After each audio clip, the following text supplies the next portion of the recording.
जय हिंद, नमस्कार। मैं अंबर जैदी स्वागत करती हूँ आप सबका स्टैंस के आज के एपिसोड में। और आज बात करेंगे एक खास मुद्दे पर। वो मुद्दा ये कि अमेरिकी रिटेल कारोबारी कंपनी वॉलमार्ट ने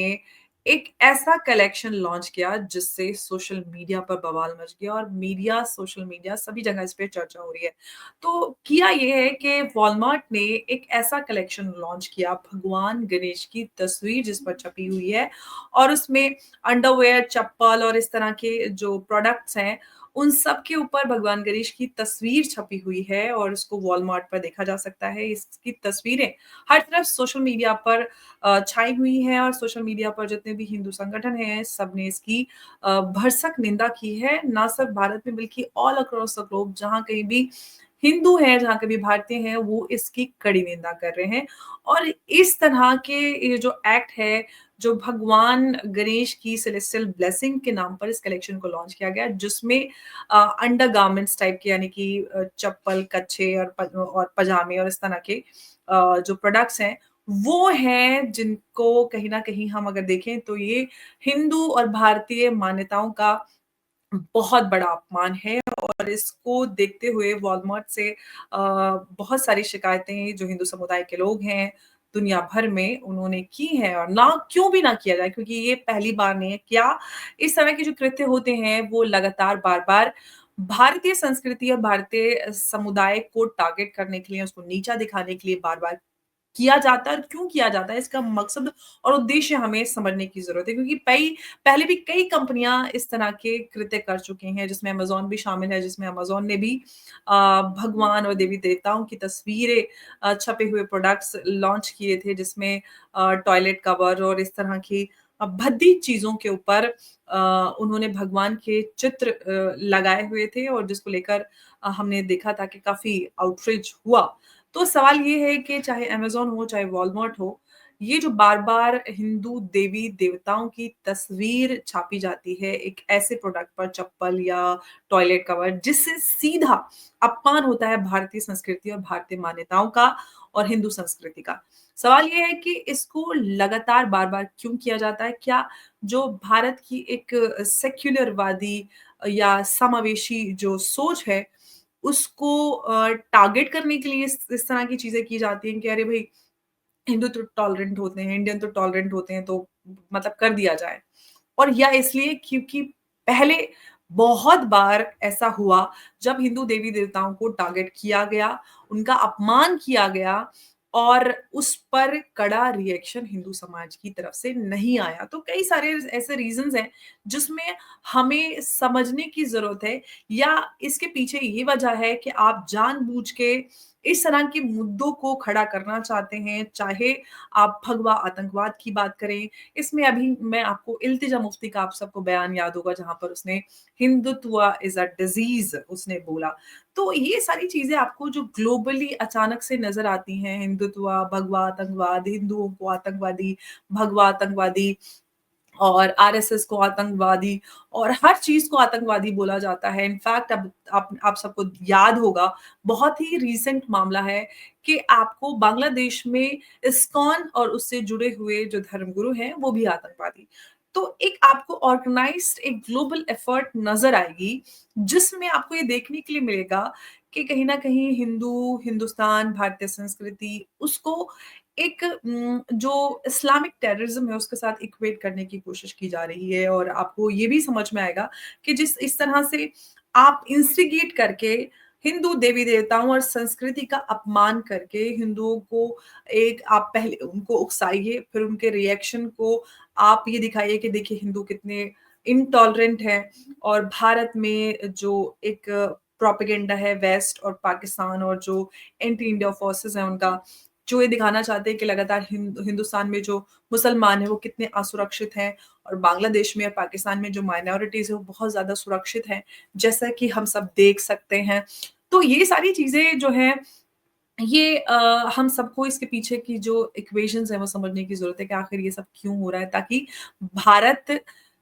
के पास जो क्रॉस बॉर्डर टेररिज्म है या इस्लामिक आतंकवाद है, उसके खिलाफ बोलने के लिए कुछ बचे ना। जब ये आप किसी को उसी के जाल में फँसा आप अगर कोई आपसे सवाल करता है और आप उसके ऊपर ही इतने तोहमत लगा दें, इतने इल्ज़ाम लगा दें कि वो आपसे सवाल ही ना पूछ पाए और वो अपने आप को क्लैरिफ़ाई और अपने आप को साबित करने में लग जाए, तो फिर वो आपको कटघरे में नहीं खड़ा कर पाएगा। और यही कुछ भारत के साथ भी हो रहा है कि आप जो लगातार भारत, भारतीय संस्कृति और भारतीय समुदाय को ग्लोबली हम जिस तरह से टारगेट होता हुआ देख रहे हैं, इसके पीछे कई सारी वजह समझ में आती हैं। एटलीस्ट मुझे ये समझ में आता है कि ये एक ऑर्गेनाइज़्ड एफर्ट है ताकि भारत को खामोश किया जा सके उन आतंकवादी शक्तियों के खिलाफ, ताकि भारत के पास बोलने के लिए कुछ ना रह जाए और ये दिखाया जाए कि आप भी वैसे ही हैं। आपको इक्वेट करने की कोशिश भारत को की जा रही है और साथ ही साथ जो भारतीय संस्कृति है, हिंदू हैं, उनको लगातार डिमोनाइज़ किया जाता है, चाहे हमारी कुछ सेक्युलरवादी पार्टियाँ हों,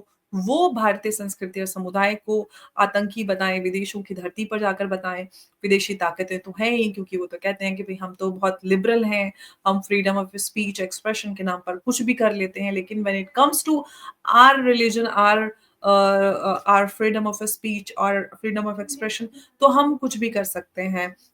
कुछ भी का मतलब कुछ भी कर सकते हैं। तो ये सारी चीज़ें जो डबल स्टैंडर्ड या हिपोक्रेसी नज़र आती है उन लिबरल समुदाय की या उस लिबरल कौम की, तो ये सबसे बड़ी समस्या स खड़ी होती है कि हमारी जो सेक्युलर वैल्यूज़ हैं इन ट्रू सेंस, क्योंकि भारत वसुदैव कुटुंबकम जैसी मान्यताओं में विश्वास रखता है। क्या इन सब मान्यताओं की वजह से लगातार भारत को इस तरह से निशाना बनाया जा रहा है? और जैसे कि हम बात कर चुके हैं कि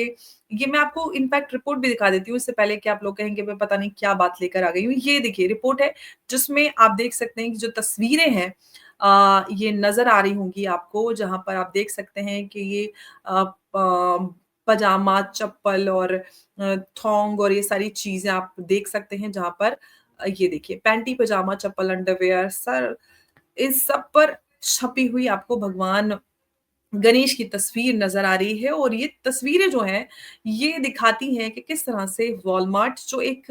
बड़ी अमेरिकन कंपनी है, रिटेल कंपनी जिसमें बड़े सारे प्रोडक्ट और बड़ा बिज़नेस करती है, उसने किस तरह से ये देखिए, ये प्रोडक्ट सारे नज़र आ रहे हैं, एक के बाद एक मैं आपको दिखा देती हूँ। ये सारे आपको इनफैक्ट ये ट्विटर का पेज खुल गया है, मैं आपको वापस लेके चलती हूँ, क्योंकि हम यहाँ पर ये तस्वीरें आपको दिखाना मकसद था और ये रिपोर्ट जी। किस तरह से ये प्रोडक्ट पूरे और ये तस्वीरें जो वॉलमार्ट ने अपने कलेक्शन को लॉन्च किया था, गणेश सेलेस्टियल ब्लेसिंग्स के नाम पर, यानी कि भगवान गणेश की ब्लेसिंग्स के नाम पर आप उनका ही अपमान करने का मतलब पता है चप्पल के ऊपर भगवान गणेश की आप तस्वीर छाप दे रहे हैं और आप ये दिखा रहे हैं कि भगवान गणेश की ब्लेसिंग्स आप लोगों तक पहुँचाना चाहते हैं। तो इसके पीछे का उद्देश्य भली-भाँति हमको समझ में आता है और जो हिंदू संगठन है उनका जहाँ कहीं भी अलग-अलग देशों से अमेरिका है, यूके, यूएस हर जगह से रिएक्शन सामने नज़र आ रहा है और वॉलमार्ट को कटघरे में और जवाबदेही के लिए खड़ा किया जा रहा है। तो सवाल यही है कि लगातार जो ऑर्गेनाइज़्ड एफर्ट नज़र आ रही है भारतीय संस्कृति और भारतीय समुदाय के खिलाफ, ये हम सबको समझने की ज़रूरत है और कहीं न कहीं इसका ज़िम्मेदार मुझे लगता है कि हमको खुद समझना चाहिए कि क्यों और कहाँ पे क्या कमी रही जिसकी वज़ह से आज ये ताकतें भारतीय समुदाय, भारतीय संस्कृति को इस तरह से टारगेट करती हैं और जब आपका रिएक्शन आता है तो आप ही को उल्टा कह देते हैं कि भई आप तो मतलब इतने ज़्यादा इंटॉलरेंट हैं, आपसे तो ये भी नहीं हो पा रहा है। तो अमेज़न का मैंने आपको बताया था कि अमेज़न ने भी इसी तरह का एक पास्ट में कृत्य किया था 2019 अगर मुझे सही याद है मई में जब अमेज़न पर हिंदू देवताओं की तस्वीर वाले फर्श, चटाई, टॉयलेट और इस तरह के टॉयलेट कवर बेचे गए थे और इसकी खबर आई थी और उसके बाद हिंदू समुदाय ने काफ़ी नाराज़गी भी दिखाई थी और अक्टूबर 2018 में हाउस ऑफ यस के नाम पर एक नाइट क्लब में जहाँ पर उसकी दीवारों के अंदर भगवान और देवी-देवताओं की तस्वीरें वहाँ पर नज़र आई थी। तो जगह-जगह पर इनफैक्ट भारत में भी इस तरह के आपको कई सारे एग्ज़ाम्पल आप सबको याद होंगे, जहाँ पर चाहे कॉमेडी के नाम पर, चाहे इस तरह के कलेक्शंस के नाम पर अलग-अलग इस तरह के प्रोडक्ट्स पर भगवान और देवी-देवताओं की जो तस्वीरें छापी जाती हैं, वो कहीं न कहीं ये दिखाता है कि जो हिंदू समाज और हिंदू अपनी संस्कृति और जो मान्यताओं को लेकर इतना ज़्यादा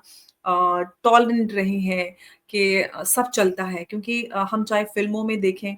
फ़िल्मों में हमारे देवताओं या संस्कृति को जिस तरह से उसको उसको उसका चित्रण किया जाता है, तो हमें ये लगता है कि मतलब चलता है और चलता है तो मतलब चलता है और तो चलता ही चला आ रहा है।